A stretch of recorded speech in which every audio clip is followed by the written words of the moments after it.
Hey guys, Joe here, doing what is kind of an emergency video. I'm actually going to be leaving in a couple hours because I got to pick up my folks at the port of Baltimore.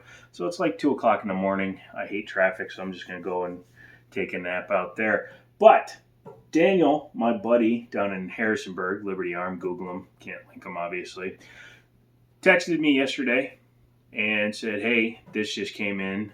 It's a consignment. Do you want to take a look at it? And of course I said yes, because I'm always interested in famous guns as well as significant firearms. And I'm also a big fan of the HK lineup, Heckler and Koch. I passed on a P30 because I didn't know what it was at the time. And looking back at it, I wish I hadn't. If I remember, I'll put it in the end screen. You can see that video. However, somebody brought us in an HK USP 45 Expert. Hopefully you can see that. I actually have the light on now so that we can actually get some good visibility on things, and hopefully I'm holding it in frame. I'm trying to use my case back here as a marker. But this is a 45 caliber, full size, duty ready firearm. It's not a straight competition gun. Obviously there are competition versions of these firearms available. This one is just the standard Expert. This gun came out in 1995. Now the USP line came out in 1993. Started with the 40 cal, then the 9mm, and then finally the 45. It's also available in 357 Smith or SIG if you can find it. This one came in its original box, comes with 2 mags. They are 12 round capacity. 45 ACP, it's a pretty good round. Comes with its gun lock, manual, all that stuff underneath. What we need for our review today is just the firearm and one of the mags. I like their branding, looks really cool. I also like, because of C7 Viper, who's an airsoft guy, I like saying no compromise now. Unfortunately, it's a habit I need to break. But this is, again, the USP 45 double action, single action firearm. Brief moment, double action, single action. DA2SA means a gun starts in double action and goes into single action. A DASA gun can be either double action or single action, which means that you can decock it, which I just did off camera, I think, but when you decock it, you start your gun in double action. However, you can start it in single action, or after it's been loaded, you can decock it and put it back in double action. However, because it's also a manual safety, I would prefer to carry it cocked and locked like my 1911s. 45 is a pretty big round, but this is a pretty big gun. 768 grams, 1.4 pounds for those of you that don't like to do math either way. Polymer frame, very aggressive cuts here, nice stippling on the front, aggressive grip panels on the side, and the back has the same raised pyramids. Ambidextrous safety, decocker. Again, you can decock the firearm, which is convenient, I guess, if you'd rather carry it that way.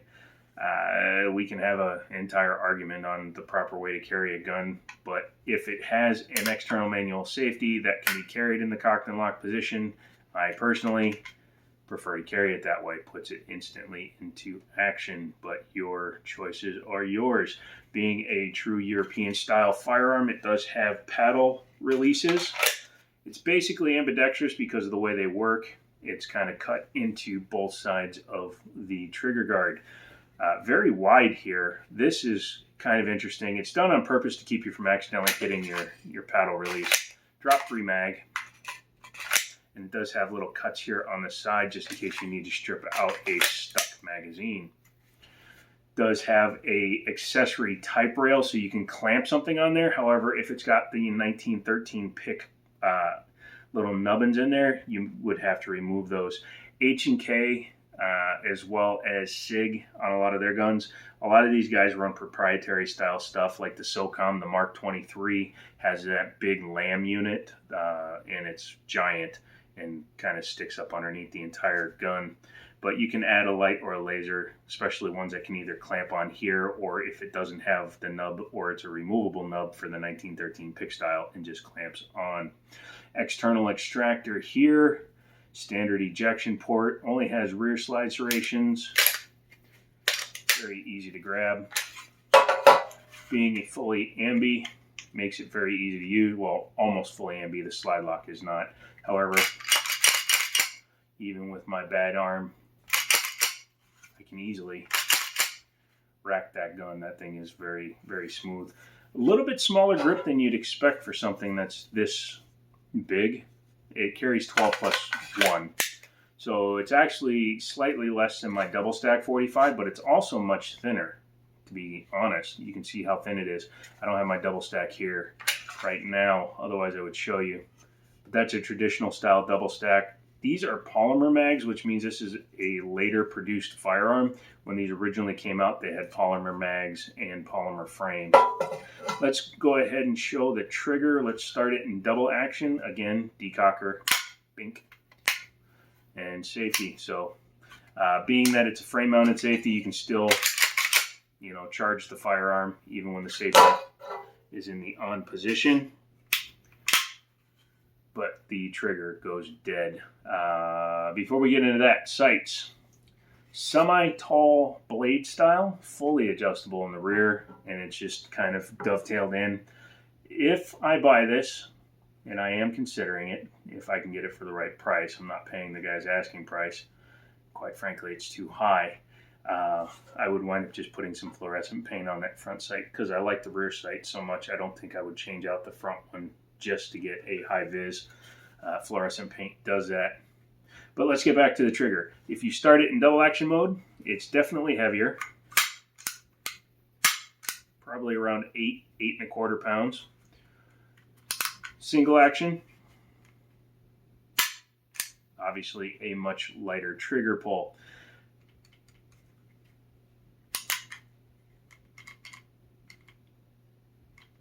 Because it's got a full trigger bar and all the disconnects for drop safeties and that stuff, it's not as clean as my 1911, but it's probably one of the better polymer frame triggers that I've actually played with.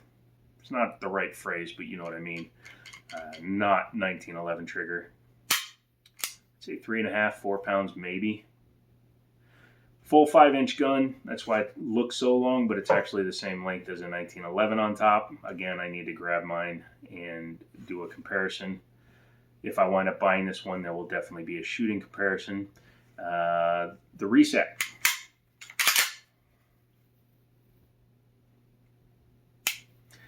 You feel it, you hear it, but you can see there is some take up there. So it comes back all the way out to just before full release on the single action, and then take up back to the wall, and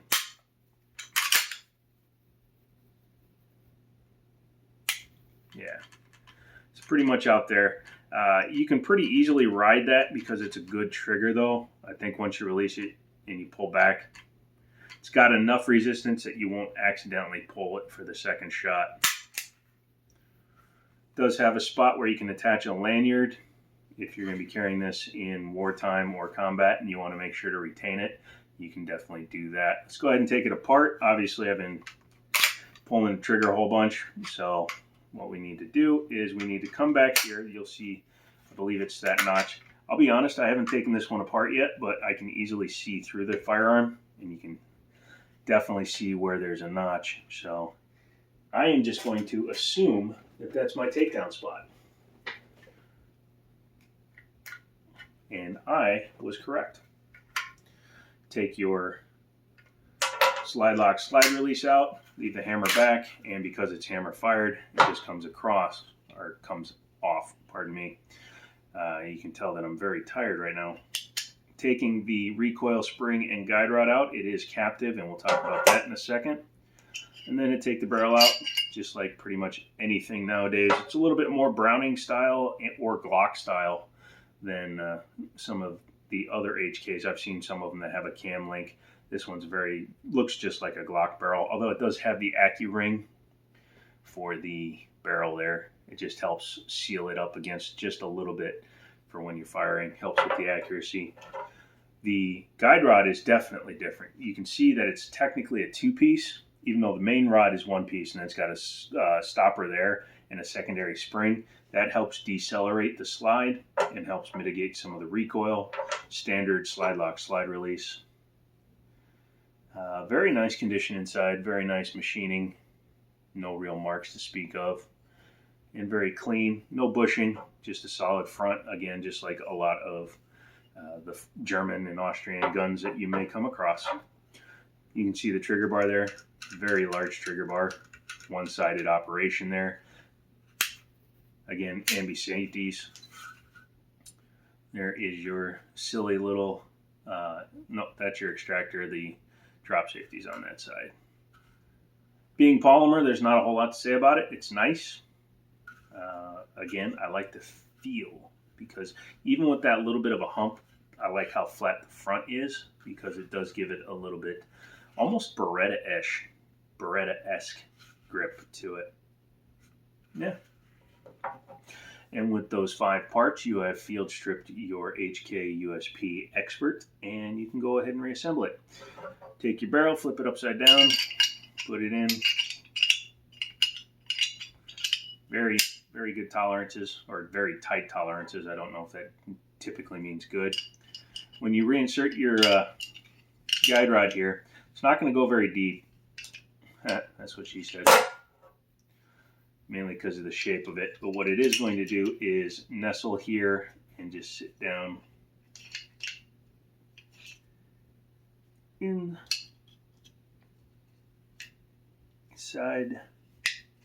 there. It's a little difficult to see, but it doesn't go back because it kind of stops there. This is what retains the whole thing together. When you come back to here, you'll see it when I put the gun back together. But this is going to drop down in here and engage with the drop link for the gun. So what you need to do is start it back here on your rails.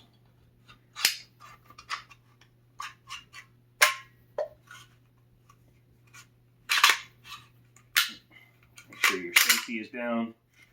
Sorry, I had the safety up. Bring it back to your takedown spot. Take your slide lock, slide release.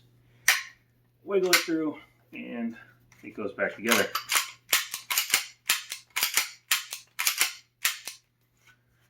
It's actually pretty easy to take apart. Being the guide rod and everything is self-contained and there's no bushing, it's a lot easier to take apart than a regular 1911. More difficult than a Glock, obviously, because it's not just straight pull downs. But overall, I kind of think this one has to come into my collection. I need to know what you guys think. Would you buy it? As I was saying, it's very expensive, which is also why I'm being a little bit more careful with it. But it might be worth the money because as they get hard to find, because they're only imported in small batches, as they become harder to find, they don't come in as often. So I have to keep that in mind as I consider whether or not to buy this one. Contact me down at the store if you want to buy it. I believe it's $12.50 or $12.00 right now on the shelf. And that's about full retail, but again, they aren't importing them right now. And until they import more, the prices are going to stay there or possibly go up. I've seen prices hit $1,500, $1,600 on these guys, but I'd like to keep that down. So let me know if you have one, how it shoots. That's obviously going to be the determining factor. Whether or not it stays in the stable, but I'm really leaning towards buying this guy. So if I do, I'll do a follow-up. I'll do a short, post it on Instagram. I can't post to TikTok because they don't like firearms. Cussing, boobs, that's all fine. But if you show a picture of a gun, oh my goodness. So I'm out of here. Check out my Amazon affiliate links, help the channel grow, all that good stuff. Come back for the next video. Become a member, all that good stuff. And as always, I'll H and K to you later. Now I got to stand up and turn off the camera.